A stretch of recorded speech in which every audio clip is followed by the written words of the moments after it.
Assalamualaikum warahmatullahi wabarakatuh. Bismillahirrahmanirrahim. Allahumma sholli ala sayyidina Muhammadin wa ala alihi wa sahbihi ajmain, amma ba'du. Ja'alana min ahlil khairi was sa'adah fid dini wad dunya wal akhirah. Semoga Allah jadikan kita orang-orang yang mendapatkan kebaikan, kebahagiaan di dunia, keberuntungan juga kelak di akhirat, menjadi orang-orang yang selamat dari siksa neraka dan menjadi penduduk surga. Amin Allahumma amin. Ini bagian terakhir dari yang ingin saya pertegas tentang ceramahnya Buya Ar-Razi yang dipersoalkan oleh Ketua NU Center di Sumeneb beberapa waktu lalu yang sudah pernah saya post sebelumnya. Di situ ada satu polemik yang mungkin sudah tidak fix dibahas oleh mereka. Tetapi ini akan saya sampaikan pendekatan-pendekatan yang mungkin menjawab hal itu. Yaitu apakah Nabi Muhammad SAW itu ketika terlahir sudah sebagai Nabi? Mengingat sabda beliau sendiri adalah kuntu nabiyan wa adamu bainal jasadi warruh. Ya, salah satu redaksinya begitu, dan banyak redaksi-redaksi lain yang artinya adalah saya ini sudah nabi ketika penciptaan Nabi Adam saja belum selesai. Jadi kalau menarik dari hadis itu, maka berarti sebelum diciptakan saja sudah sebagai nabi. Berarti lahir pun sudah nabi. Umur sehari 2 hari itu sudah nabi. Lalu pertanyaannya kalau begitu adalah kenapa ucapan, perbuatan, dan persetujuan Nabi Muhammad SAW itu baru berbuah hukum syariat justru setelah beliau itu menerima wahyu pertama, yaitu usia 40. Ini kan pertanyaannya. Yang pertama. Yang kedua, bukankah definisi dari Nabi itu adalah rajulun hurrun? Artinya tidak mungkinlah bayi menjadi Nabi gitu. Nabi ini seseorang yang oleh Allah diberikan wahyu, punya mukjizat, diberikan ajaran untuk disampaikan. Atau minimal untuk diamalkan. Bagaimana mungkin anak kecil, bayi kok sudah berstatus sebagai nabi, sementara ta'rif dari nabi sendiri adalah tidak relevan kalau untuk anak kecil. Itu kan pertanyaan. Maka Imam Al-Ghazali, Imam Taqiyuddin As-Subki, Imam Ibnu Hajar itu berbeda-beda. Kalau kita baca dalam kitab Ashraful Wasail, ya, di situ dijelaskan bahwa Ibnu Hajar itu pertama merilis penjelasannya Imam Al-Ghazali. Maka kata Imam Al-Ghazali itu, makna dari kuntu nabiyan wa adamu dan seterusnya itu adalah fit takdiri la fil ijad. Jadi maksudnya secara takdir ya, bukan secara perwujudan. Jadi itu kesimpulannya begitu. Bahkan Imam Al-Ghazali itu memberikan tahqiq ya, atau satu gambaran yang mengokohkan hal itu seperti ma tasawwara fi dhihnil muhandis gitu ya. Ansurati al-bunyan atau ansurati al-bina. Seperti bayangan seorang arsitek yang akan membuat sebuah bangunan. Jadi sebelum bangunan terwujud, sudah tergambar di kepalanya. Sebelum bangunan terwujud, bahkan mungkin sudah ada sketsanya, atau bahkan miniaturnya, atau bahkan maketnya itu ya. Jadi kira-kira seperti itu. Jadi yang jelas, itu bukan konteks terhadap wujudnya Nabi, tetapi konteks terhadap master plan-nya, bahasa gampangnya begitu. Yaitu takdirnya. Lalu Allah nanti akan mewujudkan itu sesuai dengan takdirnya. Yaitu Nabi Muhammad terlahir di usia 40 diangkat menjadi Nabi. Begitu ya. Jadi pemahamannya umum ya. Bahwasanya ya semua ditakdirkan. Nah kalau seperti ini maka benar apa yang dikatakan oleh Ketua NU Center itu. Bahwasanya ya saya pun sejak zaman azali dulu ya memang sudah ditakdirkan sebagai Ketua PCNU atau Ketua NU Center ya. Kita jangan anggap berarti ini tidak sopan karena menyamakan diri dengan Nabi. Enggak, tapi dalam konteks memahamkan maksud dari kuntu nabiyan, maka kita tarik kepada simulasi atau kasus yang lain. Itu biasa. Bukan lalu kita membandingkan kita dengan Nabi, bukan. Bukan, tapi konteksnya apa? Kan begitu. Konteks yang kita bicarakan itu apa? Siapa yang layak membandingkan Nabi Muhammad SAW? Ini kan konteks bagaimana ada Nabi Muhammad SAW sudah ditakdirkan sebagai Nabi walaupun orangnya belum ada. Kan itu. Dan itu berarti takdir Allah.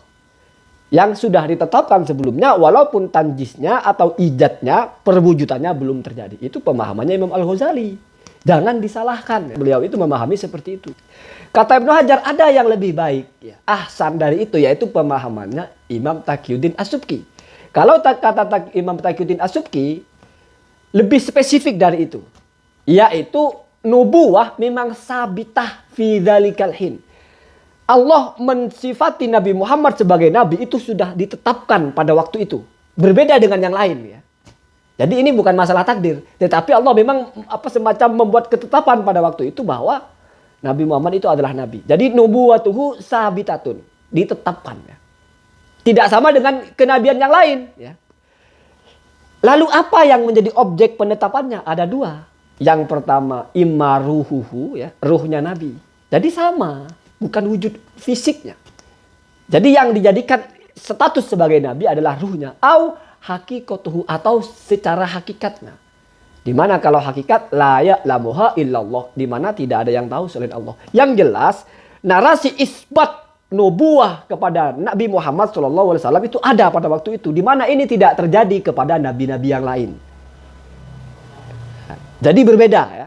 Kenapa? Karena ada sabdanya kuntu nabiyan awwalal anbiya'i khalqan, sebagai nabi pertama yang diciptakan, wa akhirahum bi'san, tetapi yang diutus terakhir. Jadi itu juga ketetapan. Kalau As-Subki enggak, lebih spesifik. Tidak bicara takdir tapi bicara isbatnya. Karena narasinya jelas kuntu nabiyan.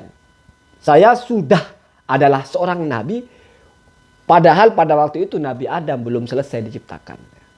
Nah itu. Bahkan Imam Ibnu Hajar juga di kitabnya itu menjelaskan bahwasanya kalau ini difahami sebagai ilmullah, sebagai pengetahuan Allah gitu ya. Artinya ya Allah tahu semua yang akan terjadi.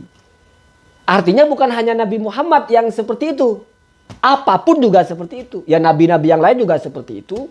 Bahkan orang-orang yang akan menjadi raja, orang-orang yang akan menjadi penjahat atau apa juga seperti itu. Ya.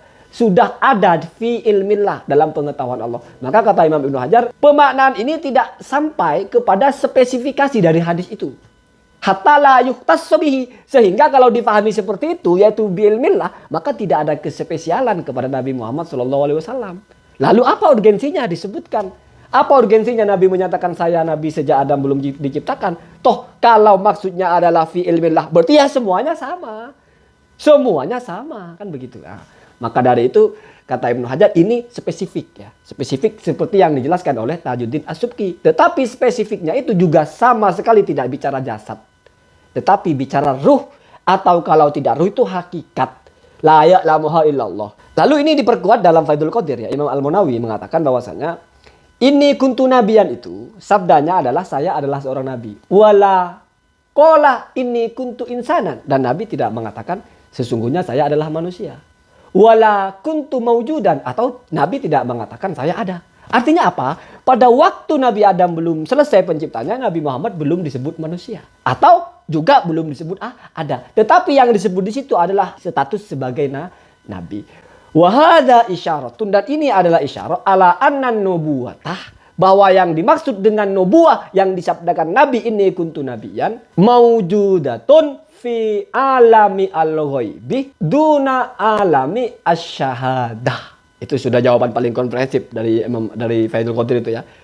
Jadi konsep nabi atau nubuah yang disebutkan oleh Nabi Muhammad SAW kuntu nabiyan, itu adalah maksudnya nubuah fi alamil ghaibi duna alami asyahadah. Itu kenabian di alam yang masih ghaib, bukan di alam yang nampak. Artinya apa? Kalau di alam yang nampak, artinya bagi kita, maka Nabi Muhammad SAW itu berstatus sebagai nabi setelah usia 40. Sebelumnya bukan. Bukan. Kenapa? Karena kalau sebelumnya sudah berstatus sebagai nabi, ya seperti yang tadi bilang. Lalu ucapan-ucapannya kok bukan hadis, kan begitu. Lalu kok belum turun wahyu, kan begitu. Ya. Kok ada nabi, kok nggak ada wahyunya, kan begitu. Ini menjadi bertolak belakang dengan teori-teori yang lain.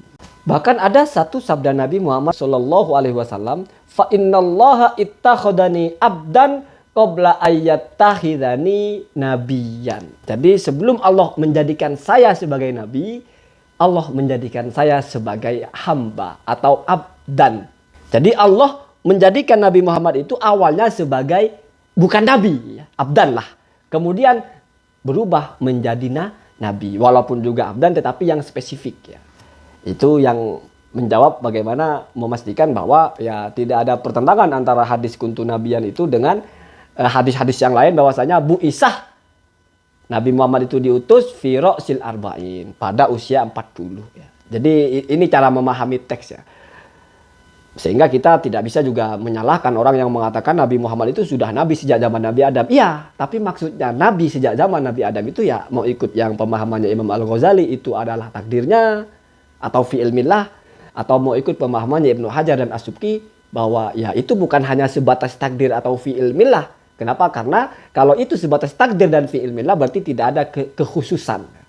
Tetapi itu memang nubuwatun sabitatun. Pada waktu itu nubuah memang ditetapkan di mana ini tidak berlaku kepada selain Nabi Muhammad SAW. Tetapi tetap saja yang menjadi objeknya adalah ruh atau hakikat. Bukan jasad, bukan sesuatu yang nampak atau yang sudah ada. Karena belum ada apa-apa toh, termasuk Nabi Muhammad SAW belum ada jasadnya. Maka itu masuk kepada nubuwatun fi alami al-ghaibi duna alami asyahadah. Kenabian di alam ghaib pada waktu itu bukan di alam nyata yang bisa disaksikan. Semoga ada manfaatnya. Assalamualaikum warahmatullahi wabarakatuh.